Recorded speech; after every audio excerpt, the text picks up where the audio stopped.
بسم اللہ الرحمن الرحیم۔ نبوت کے تصور کے حوالے سے آج اس غلط فہمی کا ازالہ کرنے کی ہم کوشش کریں گے۔ وہ عیسائی حضرات کا یہ عقیدہ ہے کہ حضرت مسیح ہیں وہ خدا کے بیٹے ہیں۔ ہمیں یہ معلوم ہے کہ ہمارے جو عیسائی بھائی ہیں وہ حضرت مسیح کو خدا کا بیٹا قرار دیتے ہیں، اور اس کے لیے وہ جو مختلف استدلالات کرتے ہیں ان میں سے ایک استدلال یہ بھی ہے کہ خود بائبل نے حضرت مسیح کو خدا کا بیٹا قرار دیا ہے۔ دیکھیے، سب سے پہلے تو یہ جان لینا چاہیے کہ جیسے کہ دور حاضر کے ایک عظیم مفکر اور لنگوسٹ اور عبرانی زبان عربی زبان کے ماہر امام حمید الدین فرحی صاحب نے واضح کیا ہے کہ لفظ ابن اللہ جو ہے، یعنی جو لفظ ابن اللہ ہے، یہ عبرانی زبان میں نہ صرف اس لیے کہ بیٹے کے لیے بولا جاتا ہے بلکہ عبداللہ کے مفہوم میں بھی آتا ہے، یعنی اللہ کے بندے کے مفہوم میں بھی آتا ہے۔ اور انہوں نے اپنی تحقیقات میں یہ بتایا ہے کہ یہ لفظ کا جو یہ استعمال ہے بہت کامن ہے۔ چنانچہ لفظ کے اس استعمال کو سامنے رکھ کے ہم اگر ابن اللہ کا لفظ، ابن اللہ کا مطلب ہے خدا کا بیٹا، تو ابن اللہ کا لفظ اگر بائبل میں آیا ہے تو اس کا ہم ترجمہ خدا کا بیٹا نہیں کریں گے بلکہ خدا کا بندہ کریں گے، اور یقیناً وہ خدا کے بندے ہی تھے۔ چنانچہ اس تحقیق کو سامنے رکھ کے ہم یہ بات بالکل متعین طور پہ کہہ سکتے ہیں کہ ابن اللہ اگر بائبل میں کہیں آیا ہے یہ لفظ، تو یہ خاص طور سے اگر حضرت مسیح کے لیے آیا ہے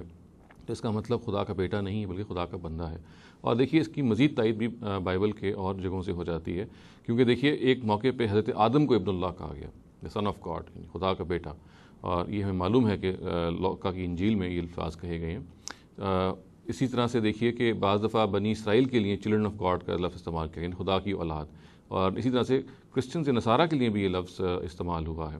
چلڈرن آف گاڈ کا لفظ استعمال ہوا ہے، اولاد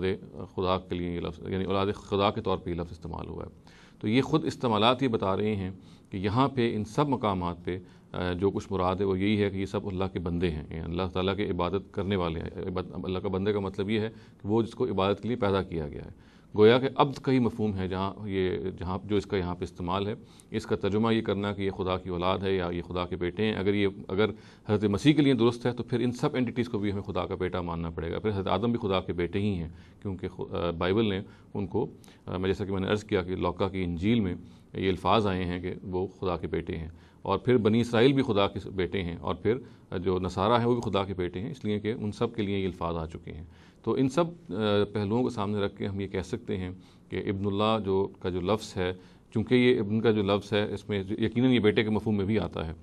مگر اس کا ایک دوسرا استعمال عبد کے مفہوم میں، یعنی ابن اللہ کا مطلب اصل میں عبداللہ ہے، اللہ کا بندہ، اور یہی اس کا استعمال بائبل میں مراد ہے۔ جہاں جہاں اس کا تذکرہ اس طریقے پہ ہوا ہے، یعنی اس کانٹیکسٹ میں ہوا ہے، وہاں وہ اللہ کے بندے ہی کے حوالے سے اس کا تذکرہ ہوا ہے، اور اس بنیاد پہ ہم اپنے عیسائی بھائیوں سے یہ کہیں گے کہ وہ اپنی اس ترجمے کو ریویو کریں اور یہ دیکھیں کہ لنگوسٹکلی اس کا جو ترجمہ ہے وہ ممکن نہیں ہے، وہ پاسبل نہیں ہے جو انہوں نے کیا ہے، اور اگر وہ اس پہ اصرار کرتے ہیں تو پھر ہم ان سے یہ سوال ضرور کریں گے کہ اگر حضرت مسیح اللہ کے بیٹے ہیں تو پھر اسی ناطے کیا حضرت آدم کو بھی ہم خدا کا بیٹا مانیں گے، اس لیے کہ بالکل وہی الفاظ ان کے لیے بھی استعمال ہوئے ہیں۔